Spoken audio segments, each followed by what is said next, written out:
Hello everybody, we are here into Mordheim and I've been asked to quickly show the skills that I'm using with our guys. And I'm fine with doing that quickly. I have to say though right in the beginning, if I could do it differently, I would. It was my first warband and I think I would go for different stats as well as for skills. Probably, at least that is what I think, I would really go for agility instead of the toughness and strength. Well, toughness I would use, but more into agility in order to get the dodging very high. But that's not how it is at the moment. So let's quickly check at the skills that I've chosen for so far. As you can see, I have a lot of unspent points since I'm not really sure where I want to go with it. And at the moment it's working, so I'm fine. I think I will look into getting more active skills for sure here that are supporting our other guys with the leader at least. So what I've chosen so far is the war cry. The war cry increases the melee damage of 10% by 10%, except you of course master it, then it increases to 20%. And since I have the leadership of 15, that's pretty nice with him. The leader starts with the defense breach, which bypasses 10% of the target's dodging and parry stance. Then I've chosen for the counter blow, which will give us a higher chance of hitting the enemy.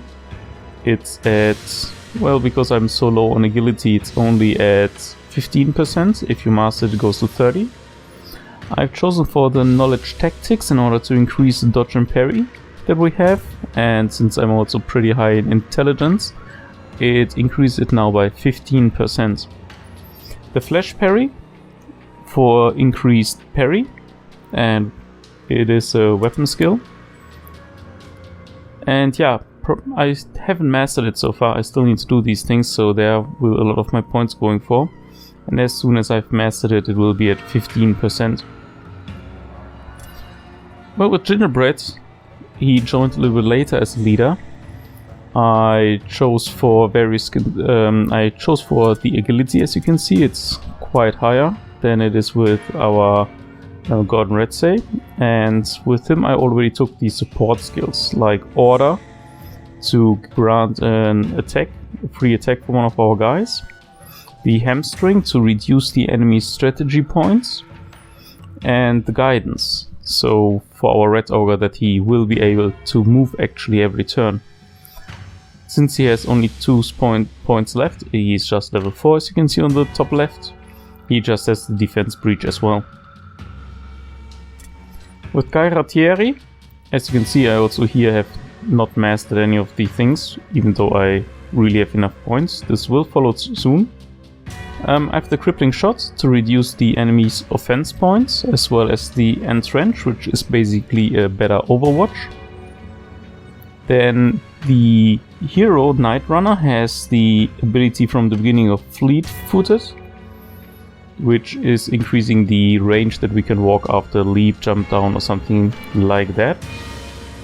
I chose for the trick shooter in order to bypass the enemy's resistance on ranged weapons, quick reload, obviously to reload a little bit faster and therefore use less strategy points. And bullseye. The bullseye is increasing our hit chance when we use the aim, and also for mastering it later on, which I should do, as I said, better soon than late. It also reduces the costs for that we actually need. Redso, I went nearly the same. I also have the crippling shot with him, but I also took for the nerve shot, because the nerve shot will make sure that the enemy stances are not working anymore. And when it's not mastered, it's the parry stance as well as the web of steel. And I think it's getting pretty nice if you're fighting another guy. I'm learning at the moment also with him the quick reload, of course, because I think it's very important to have with these guys when you are on a ranged, when you're going into ranged combat. Emeril Khattasse, Well, he just joined, so he does not have that many things. Here also is the guidance for our red ogre. The warp resonance they have right from the beginning, and I increased his skills with the expert casting. So we have a higher range, as well as the channeling, which is reducing the curse.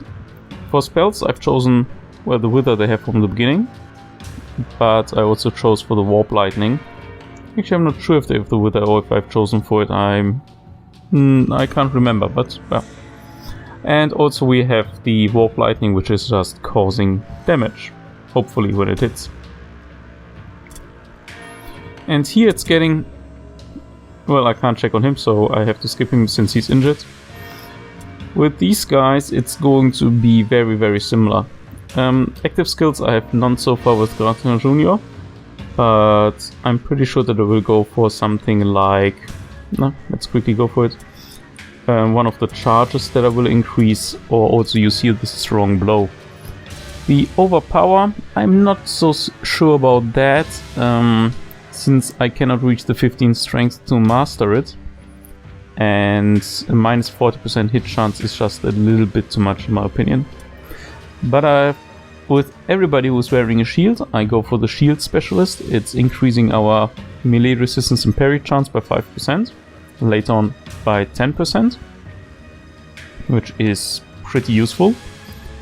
And I'm considering also here to get a little bit more into toughness, but well, I'm not very convinced so far by most of these things. I always look for skills that are increasing my dodging, parrying or melee resistance permanently. As you can see, he's learning at the moment shield specialist. Anthony, I gave him the swift charge to make us a little bit stronger when charging in, and since I can also master it, it requires 9 strength. We will get a higher hit chance and also bypassing the enemy's parry and dodge chance, so it's going to be very likely that we hit. And as I said before, shield specialist and warp rage they have automatically. Also here I will look into maybe getting something like strong blow. But I have to think about that, since he has only 4 attack points and the strong blow takes 3 of them, we would probably not get any benefit from having 1 stronger attack over 2 regular attacks. On the other hand, we have Rachel, who has the strong blow. She can do 1 of these and regular attacks, and she has 5 attack points. And I gave her the Black Hunger. Black Hunger is basically increasing the damage output by sacrificing some of your health. The warp immunity goes along with the warp guards. Shield specialist as mentioned before, and flash parry to increase the parry stance. Well, Fratzi, he does not have so much at all. I'm mostly focusing on fighting. I have never thought too much about these things. I gave him the Vital Strike to increase the critical hit chance. And I'm also going to master it. And then I will see, he needs to get the shield specialist for sure. And then when that is mastered, he should be down to 6 or 7 skill points, so there's not much left for him. Jamie, I haven't done anything with so far. He also is not fighting that much, but also here, shield specialist will be thing for sure. Gordon Redse, our red ogre.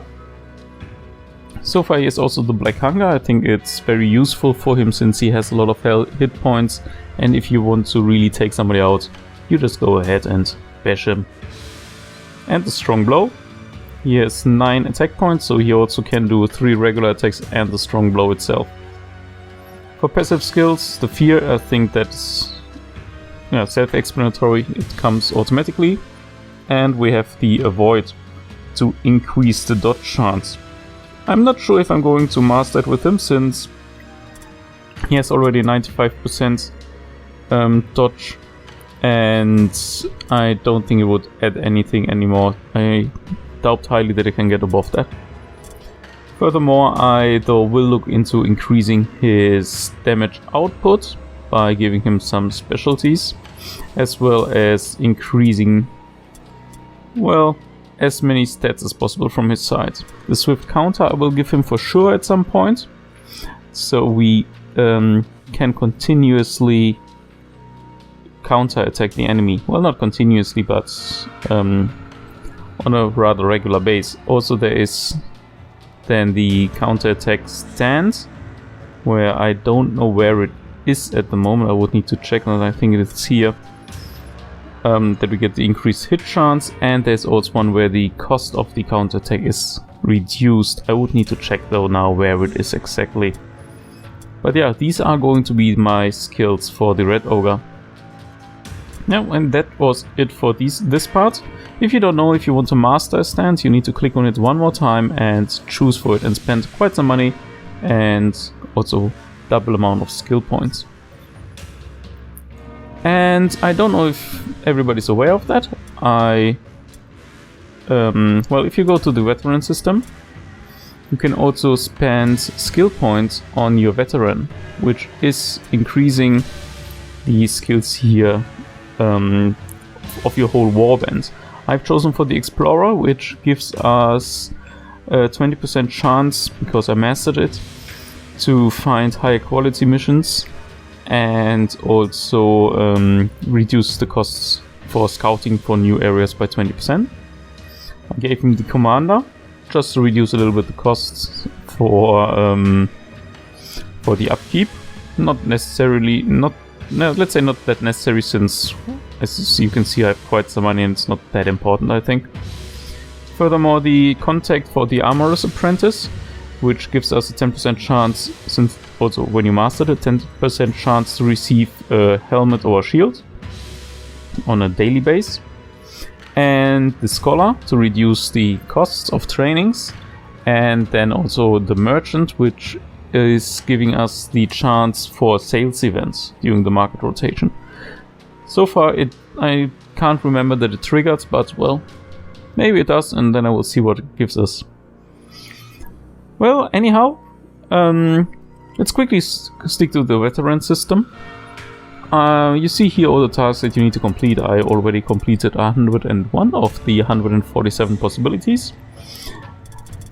And it is, as you can see here, increasing our warbands quite a lot. We get more money if we sell something, we pay less if we buy something. New warband would get 200 extra gold coins. So you see there's a lot of stuff that you can gain from it. So you really should look sometimes into it to proceed. One thing that is a little bit odd though, where you might want to look a little bit out for, if you can't achieve these gear quality achievements, and you have already equipped your guys with the best one, you need to equip first everybody, or your guy that you're going for, let's just say the leader it is, you need to equip him first with the regular white equipment, the normal one. Afterwards you need to equip him with the good gear, and then you can go for the best. If you equip them right away with the best one, it will not work. And then also, if you go for the impressive, what I was wondering about the whole time, the Skaven impressive does not have a second weapon slot. So you need to equip only one weapon. I was wondering the whole time why it doesn't work, and it is just because I didn't have the normal equipment on, and not because this guy just can't equip it. In general, these things go normally while you are running around. It's winning stuff, killing enemies, winning games in a row, and collect the weird stone, which you are going to try anyhow all the time. The only thing that has no progress at all at the moment is the skirmish, since, well, I said it before, nobody wants to fight me, or there's no game where I'm not much stronger than the enemy is. Anyhow, that's just for the information. If there's anything else you would like to know, just write me. I will try to keep you informed as good as possible and help you out with whatever I know. Yeah, well, I would say thanks for watching, guys, and I see you then in the next battle. Bye.